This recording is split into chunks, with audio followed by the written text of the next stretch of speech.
इस मूवी के स्टार्ट होते ही हमें एक लड़का दिखाया जाता है जिसका नाम एक है और वही इस मूवी का मेन कैरेक्टर भी है। एक की एक फ्रेंड मैरिन होती है जिसका मर्डर हो जाता है और सब लोग इस चीज के लिए उससे ब्लेम करते हैं कि तुम ही हो जिसने उसका मर्डर किया है। लेकिन वो बहुत कोशिश करता है ये बताने के लिए कि मैंने उसका मर्डर नहीं किया, लेकिन सैडली कोई भी उसकी बात पर यकीन ही नहीं करता।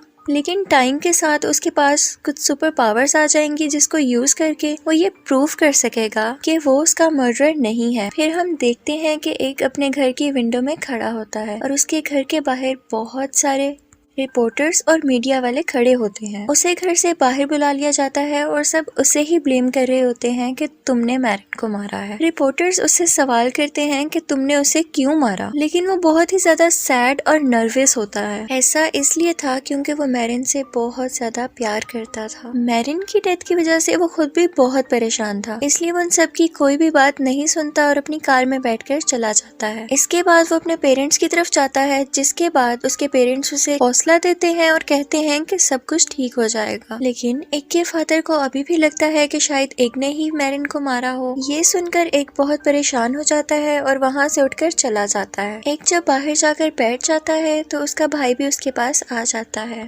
तभी उनके बचपन का एक दोस्त आता है जिसका नाम ली होता है और वो उन्हें सैड न्यूज देता है कि लैब जल चुकी है और मैरिन के मर्डर केस में जो एविडेंस हमें मिलने वाले थे, यानी जो सबूत हमें मिलने थे, वो अब नहीं मिल सकेंगे।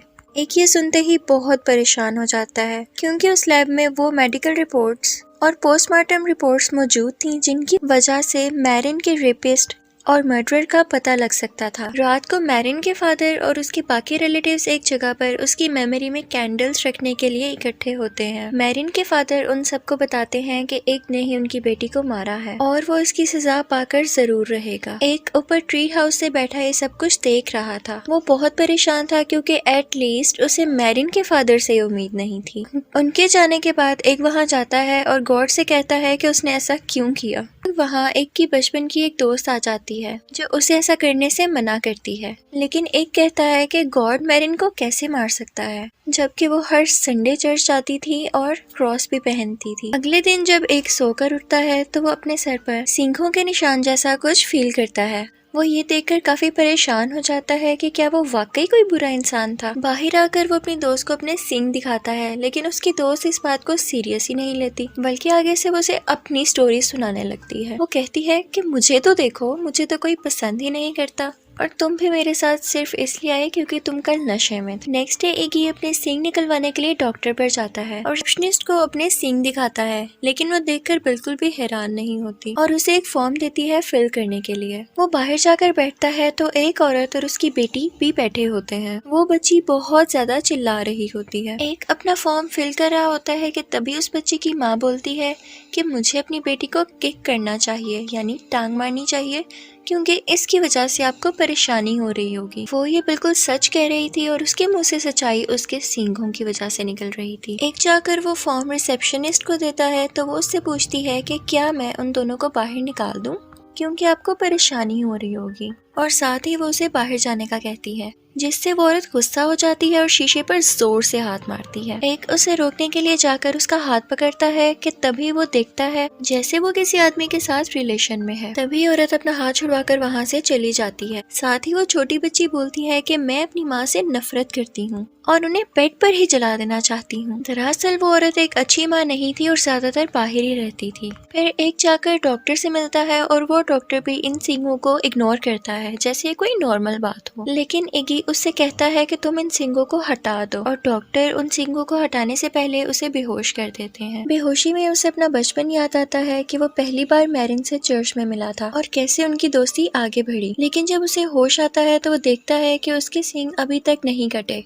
और डॉक्टर कहीं और बिजी है। ये सब इन्हीं सींगों की वजह से हो रहा था। उसके बाद एक जाता है और अपने फ्रेंड ली से मिलता है और वो नोटिस करता है कि उसके फ्रेंड को उसके सींग नजर ही नहीं आ रहे। वो सोचता है कि शायद अच्छे लोगों को सींग नजर ही नहीं आते होंगे। उसके बाद वो अपने घर जाता है और अपनी मॉम को अपनी प्रॉब्लम के बारे में बताता है, तो उसकी मॉम आगे से अजीब रिएक्ट करना शुरू कर देती हैं कि मुझे नहीं सुननी तुम्हारी प्रॉब्लम, अच्छा होता कि तुम पैदा ही ना होते। ये सुनकर एक बहुत सैड हो जाता है और अपने फादर के पास जाकर पूछता है कि क्या आपको भी मुझे डांटना है। यहाँ पर उसके फादर उसे कहते हैं कि तुम्हें मैरिन को नहीं मारना चाहिए था, क्योंकि वो एक बहुत अच्छी लड़की थी और तुम्हारी दोस्त थी। और एक कहता है कि डैड मैंने उसे नहीं मारा, आप मेरी बात का यकीन क्यों नहीं करते, मैं अपनी दोस्त को क्यों मारूंगा। लेकिन उसका फादर यकीन नहीं करता और बताता है कि मैंने ही लैब में आग लगवाई थी ताकि सारे सबूत जल जाएं और तुम बच जाओ। यहाँ पर एक अपने फादर से बहुत गुस्सा होता है और कहता है कि अगर आज आपने आग ना लगवाई होती तो अभी तक मैं बेकसूर साबित हो भी गया होता और इवन असली मर्डर का भी पता चल चुका होता। और ये कहते ही वो वहाँ से निकल जाता है और अपने दोस्त ली को कॉल करके सब कुछ बताता है। तभी वो देखता है कि उसके पीछे कुछ मीडिया वाले आ रहे हैं। यहाँ एक क्लब में आता है जहाँ उसकी फ्रेंड काम करती थी जिसके वो घर गया था। रिपोर्टर्स उसके पीछे आ रहे होते हैं। तभी वो उनसे कहता है कि तुम सब में से इंटरव्यू मेरा वो लेगा जो सबसे ज्यादा बेस्ट होगा। और ये सुनते ही तमाम रिपोर्टर्स आपस में लड़ना शुरू कर देते हैं, जिसका फायदा उठाकर वो कैफे के अंदर आ जाता है। एक अंदर जाता है तो उसका ऑनर उसे बताता है कि मैं अपने इस क्लब को चलाना चाहता हूँ ताकि इंश्योरेंस के पैसे मुझे मिल सकें। और ये सच भी उसने उसके सींगों की वजह से बोला।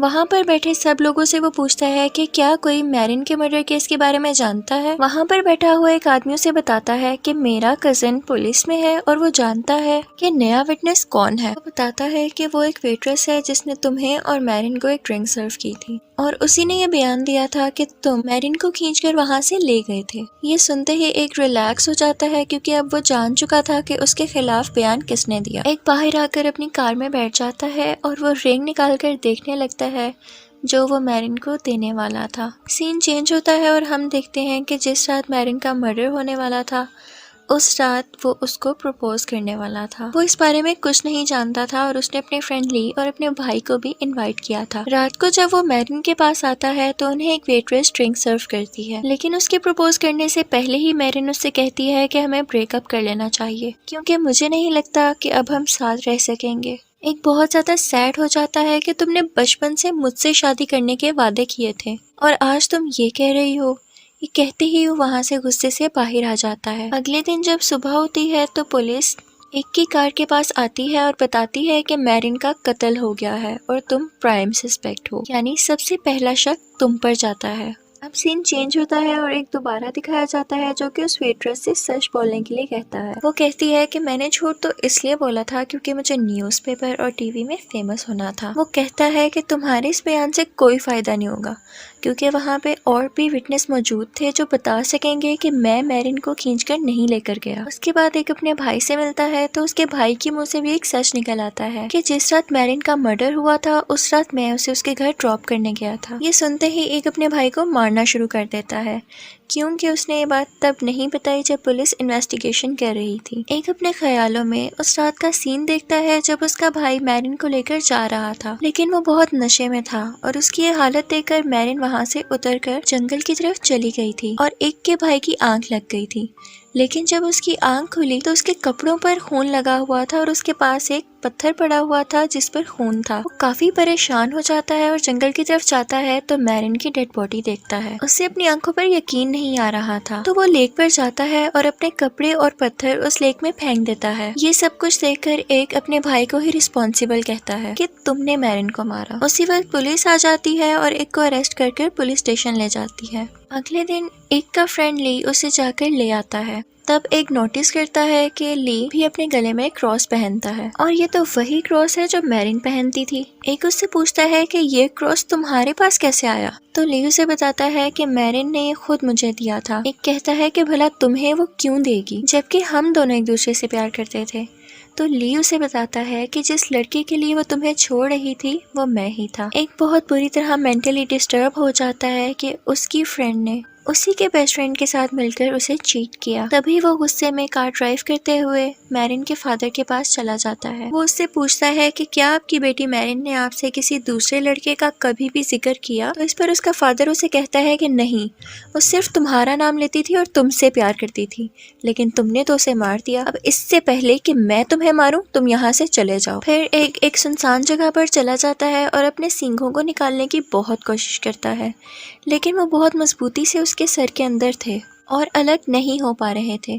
तभी वो देखता है कि उसकी तरफ बहुत सारे स्नेक्स यानी सांप आ रहे हैं और ये भी उसकी सींगों की वजह से था। यहाँ पर एक को फर्स्ट टाइम एहसास होता है, यानी वो रियलाइज करता है कि उसकी वीकनेस नहीं उसकी स्ट्रेंथ है, और इसकी वजह से वो काफी पावरफुल हो जाता है कि वो लोगों के दिलों की बातें भी जानने लगा था। फिर आता है वो उसी वेट्रेस के पास जिसने उसके खिलाफ बयान दिया था, और वो सब सांप उस वेट्रेस को काट देते हैं और फिर एक वहाँ से चला जाता है। उसको पुलिस फॉलो कर रही थी, लेकिन वो अपनी पावर्स को यूज करके भी वहाँ से निकल आता है और अपने भाई की तरफ आ जाता है। वो देखता है कि उसका भाई बहुत सारी ड्रग्स ले रहा है और वो अपनी पावर से उसे सारी की सारी ड्रग्स खाने के लिए कहता है, और उसका भाई सारी ड्रग्स खा लेता है और उसकी हालत बहुत ज़्यादा ख़राब होने लगती है। एक ने ऐसा इसलिए किया क्योंकि उस रात जब उसने मैरिन की डेड बॉडी देखी तो उसे पुलिस को इन्फॉर्म करना चाहिए था, लेकिन उसने ऐसा नहीं किया और खुद को बचाया। अगले दिन ली एक के पास आता है और उसे बताता है कि इसमें मेरी कोई गलती नहीं है,